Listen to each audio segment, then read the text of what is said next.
everyone, Kyle from Voids to Full. Today we're going to take a closer look at the Reaver Titan, kind of general overview, how to use it, how it plays out on the tabletop, and a few loadouts. Some of them I've thought of myself and played with, others are pretty common to online, and generally common loadouts. So the Reaver Titan, what do we actually get out of this thing? It sits between the Warhound and the Warlord in terms of scale and weapons. Although it's actually, I would say, closer in points to the Warhound than it is to the Warlord once you throw the weapons on it. Which, considering all the options you get with the Reaver, actually make it a pretty good steal for gameplay and list durability. Its armor's pretty close to the Warhound, not nearly as good as the Warlord, but it's got a way better chance of repairing itself, especially when you compare it to the Warhound. With 3 servitors, you've got a pretty good chance of repairing some damage or getting things done to help you weather some hits. Where the Reaver really stands out, though, is, I would say, its reactor track. It's actually got the exact same amount of positions on its reactor track that can be pushed before it has to take reactor checks as the Warlord, and it has twice as many positions as the Warhound. So what this means is this Titan's basically close in points to the Warhound, but can push for turns, speed, and weapons just as much as a Warlord, making it really versatile. It's got a great amount of turns to it, so odds are really good you're going to be able to get your weapons on enemies and have other Titans in your arcs. It'll be pretty hard to outmaneuver this thing, especially with how easily you can push it. It has a ton of weapon options, plus the addition of a carapace weapon, which lets you kit this thing out for whatever you need, regardless of whatever maniple or legio you're playing. This thing can take the guns to accomplish it. On that point, I don't think there is a single Titan in this game that can be used to maximize legio traits more than a Reaver, because of its just basic stat capabilities and the total versatility of weapons it can equip. This thing can make total use out of anything that makes a legio unique. Like, if you have a legio that's amazing at long range firepower, then just equip the Reaver for long range. If you have a legio that likes to get up close and beat up other Titans, then give it melee weapons. And then in either case, you can equip the carapace weapon to complement whatever your main goal is. This thing is just a total Swiss Army knife solution to any list or maniple. On top of that, the carapace weapon actually has a 360-degree arc, so it is more versatile than a Warlord Titan. The only thing I'm kind of hesitant with a Reaver is if you haven't equipped it with a close combat weapon, it's probably going to need support. It can be harassed by Warhounds and any of the Knight variants quite easily. But if you have a melee weapon on it, it's pretty good at holding its own ground and defending itself. When it comes to loadouts, you guys are going to have to forgive me. I don't actually have a lot of my Reaver pieces painted, so I had to go a little Photoshop cut and paste crazy, but hopefully this will help you visualize each of these loadouts. The first loadout I'll mention is the Allrounder. I don't have too much to say about this one, but it's an Apocalypse missile launcher, a Gatling blaster, and a laser blaster. This is actually the default loadout you'll get when you buy one of the Reaver kits, and it's generally a good loadout to go to and start out with if you're not really sure how to use a Reaver or what loadout you want. It's pretty good in every situation. The missile launcher is great for shields, the Gatling blaster is good for shields, the Gatling is good for knights, and the laser blaster is pretty good for damaging armor. It can be shield baned if somehow the missile launcher and the Gatling blaster didn't drop the shields. And the strength 8 is pretty good for damaging armor. The next one to talk about is the Venator. This one's made to maximize the Venator mana pool and take advantage of the opportunistic strike rule. So if a Warhound from this mana pool drops the shields of a target Titan, then the Reaver has a chance of taking a free shot at it right then and there. And this one uses a missile launcher, volcano cannon, and laser blaster. Depending on the situation on the table, each weapon has its benefit. So for an opportunistic strike, the shields are dropped already. You would want to use the volcano cannon for a target that is undamaged and just put a heavy hit somewhere on the target. If the target was already damaged and it had its shields dropped, then you might want to use the laser blaster and put a called shot directly on a location like the body or the legs. Between the laser blaster and the cannon, it gives you some nice choices to play with. And then the missile launchers, just helpful for throwing shots down deep in the table wherever you think you need them. The downside of this is you potentially might be pushing your reactor a lot. You're going to have to push it every time you want to fire the volcano cannon, and you might end up pushing it for the laser blaster.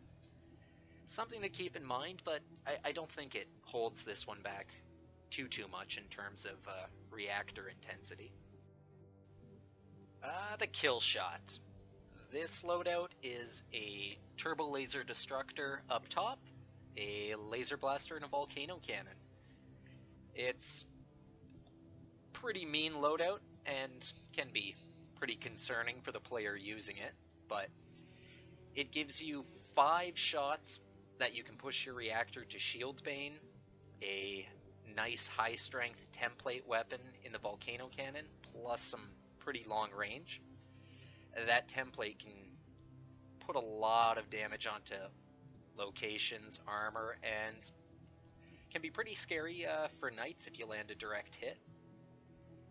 In total, it throws out 6, maybe 7, depending on how that template lands, really high strength shots, and can just rip anything that's unshielded apart. Because it doesn't have a close combat weapon though, this one is best used in the backfield and possibly supported with something like knights or a warhound. I usually like sticking a group of, say, 3 knights to bodyguard it, and if something comes in to attack it, I'll send the knights out as an interceptor. When I say concerning though, I mean you're going to be pushing your reactor a lot for this loadout.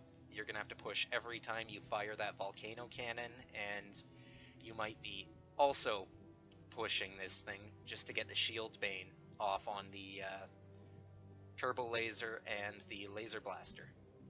But it's pretty offensive and fun. Switching gears from something that needs support, I like to call this loadout the Standalone. It is an Apocalypse missile launcher, a laser blaster, and a power fist. So the missile launcher gives you some good shield dropping potential, long range for support. The laser blaster's pretty good for anti-armor, the option to shield bane if you need it, and it's good for called shots. But what lets this loadout take care of itself is its power fist.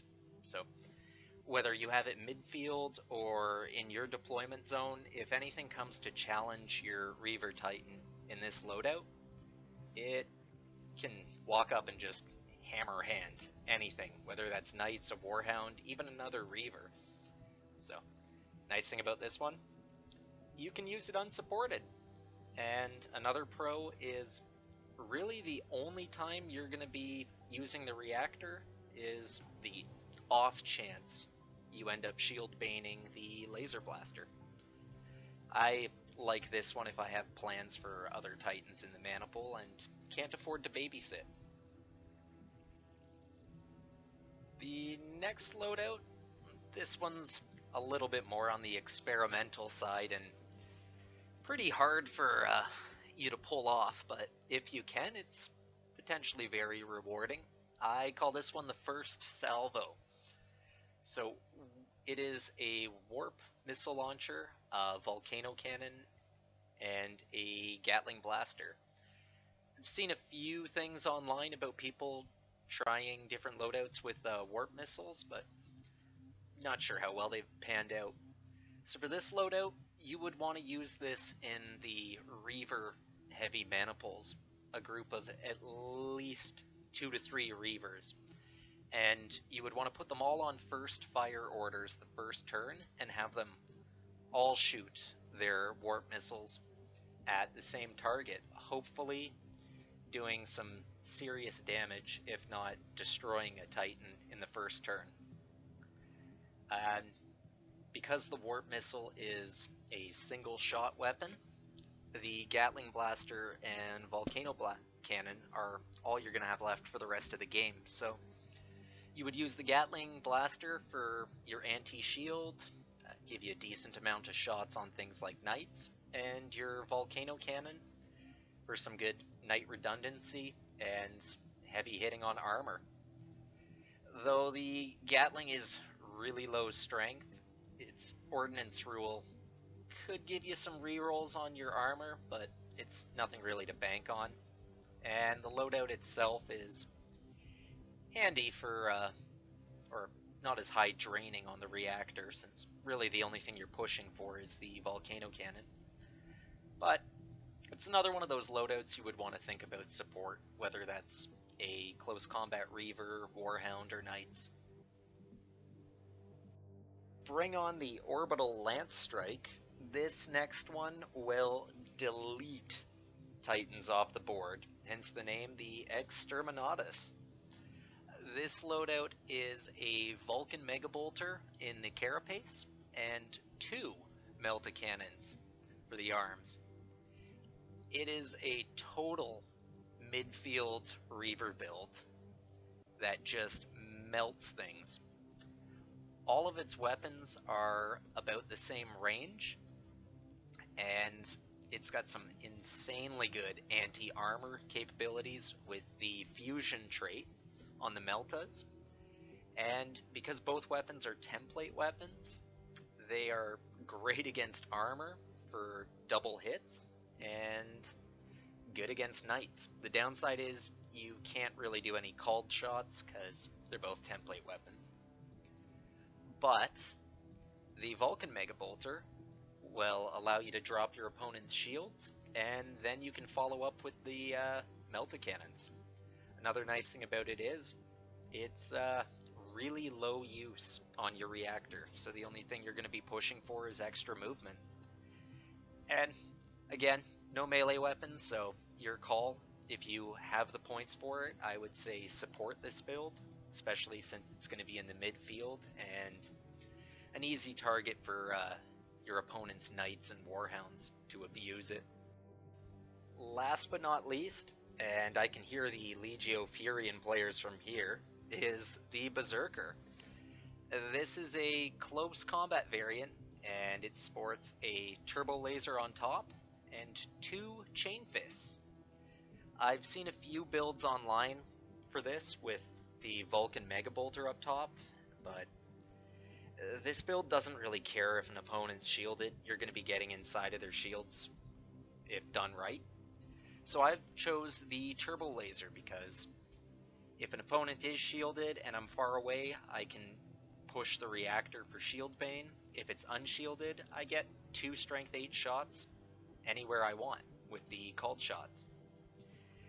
Now, the Chain Fists aren't as powerful as the Power Fist, but the Power Fist has a special rule called Concussive, and there's a chance you might actually knock your opponent away from you, making it harder for you to land your close combat attacks. So for that reason, I've stuck with the Chain Fist. Rather than a heavy hit and knock them away, I'd rather keep them in close and just carve them to shreds.